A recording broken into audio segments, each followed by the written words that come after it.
Hello friends, নানান ব্যঞ্জনে তোমাদের সকলকে স্বাগত জানাচ্ছি। আজ তোমাদের কাছে নিয়ে এসেছি মাছের মাথা দিয়ে, ছোট আলু দিয়ে একটা মানে ঝোল ঝোল তরকারি আর কি। মানে মুড়ি ঘন্টও না, আবার একটু ওই রকমই। যাই হোক, দেখো এখানে মাছের মাথাগুলোকে ভালো করে ধুয়ে নিয়েছি। এখন এগুলোর মধ্যে আমি এখন লবণ দিয়ে দিলাম। এখন হলুদ দিয়ে দিব। দিয়ে তারপর একটু সরষের তেল দিয়ে মাখিয়ে নেব।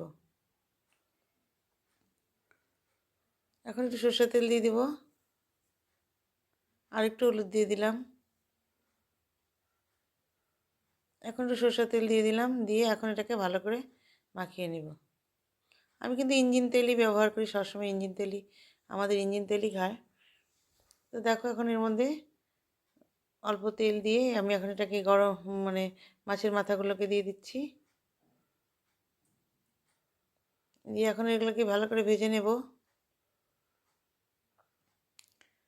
দেখো অনেকটা ভাজা ভাজা হয়ে গেছে। আর এদিকে আমি এই যে ছোটো আলুগুলোকে সিদ্ধ বসিয়েছি।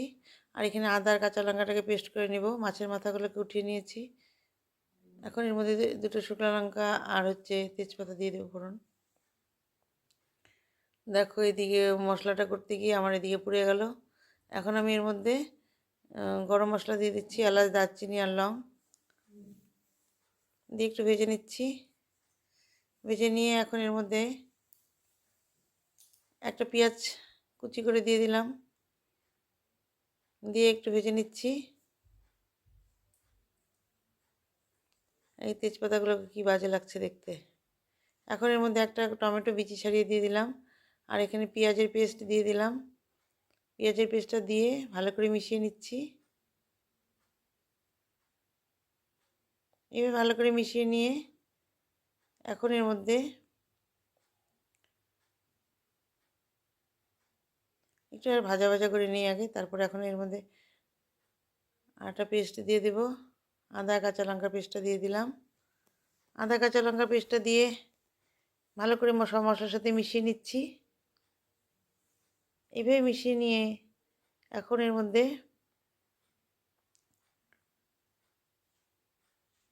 লবণ আর হলুদটা দিয়ে দিলাম। লবণ হলুদটা দিয়ে মশলাটাকে ভালো করে কষিয়ে নেব। আর এর মধ্যে কয়েকটা গোটা রসুন দিয়ে দিলাম। দিয়ে ভালো করে একটু ভেজে নিচ্ছি। এইভাবে ভালো করে ভেজে নিয়ে এখন এর মধ্যে মটরশুঁটি দিয়ে দিলাম। মটরশুঁটিটা দিয়ে ভালো করে মশলার সাথে কষিয়ে নিচ্ছি।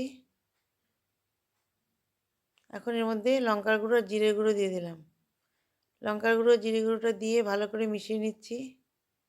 একটু ভাজা ভাজা করে নিয়ে এখন এর মধ্যে সেদ্ধ করা আলুগুলোকে দিয়ে দিলাম। দিয়ে এখন মশলার সাথে ভালো করে কষিয়ে নেব। ভাজা হয়ে যাবে, এদিকে একটু কষানো হয়ে যাবে, আলাদা করে আর ভেজে নিইনি, কারণ বেশি তেল এমনিতে তেল বেশি হয়ে যাবে। এবার ভালো করে মশলার সাথে কষিয়ে নিয়ে এখন এর মধ্যে ভোগ চাল দিয়ে দিলাম অল্প। ভোগ চালগুলোকে দিয়ে এর মধ্যেই ভেজে নিচ্ছি, আলাদা করে আর ভেজে নেইনি, কারণ সময়ের একটু অসুবিধা ছিল। আলাদা করে ভেজে নিলে তো ভালো হতো, কিন্তু আমি সময় নেই, তো এইভাবে একসঙ্গে দিয়ে দিলাম। দিয়ে ভালো করে একটু ভেজে নিয়ে এখন এর মধ্যে সামান্য একটু জল দিয়ে দেবো।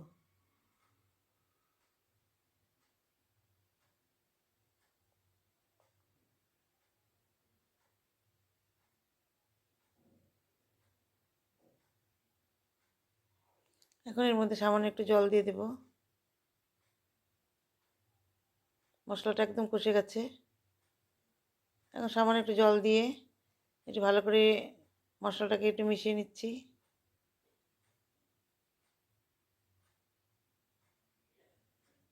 এইভাবে ভালো করে মিশিয়ে নিয়ে এখন এর মধ্যে আরেকটু গরম জল দিয়ে দিলাম। গরম জলটা দিয়ে এখন একটু ভালো করে একটু ফুটিয়ে নেব। নিয়ে তারপর মাছের মাথাগুলোকে এর মধ্যে এখন দিয়ে দেব। এখন সব মাছের মাথাগুলোকে এর মধ্যে দিয়ে দিচ্ছি।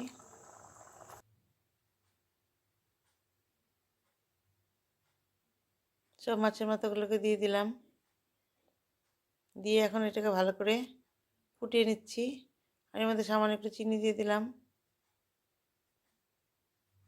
এইভাবে ভালো করে ফুটিয়ে নিয়ে এখন এর মধ্যে একটু ঘি দিয়ে দেবো।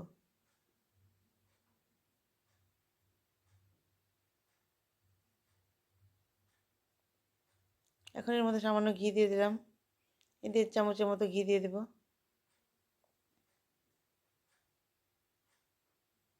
ঘিটা দিয়ে ভালো করে মিশিয়ে নিয়ে এখন এর মধ্যে ধনেপাতা দিয়ে দিলাম। এভাবে ধনেপাতা দিয়ে ভালো করে ফুটিয়ে নিয়ে এখন এটাকে আমি নামিয়ে নেব। আর একটু কষিয়ে নিলাম। এখন কষিয়ে নিয়ে এখন আমার রান্নাটা প্রায় হয়ে গেছে। এখন আমি উনুনটাকে অফ করে দিলাম। তো বন্ধুরা, তোমরা যেন সবাই ভালো থেকো এবং সুস্থ থেকো এবং অবশ্যই আমার পাশে থেকো।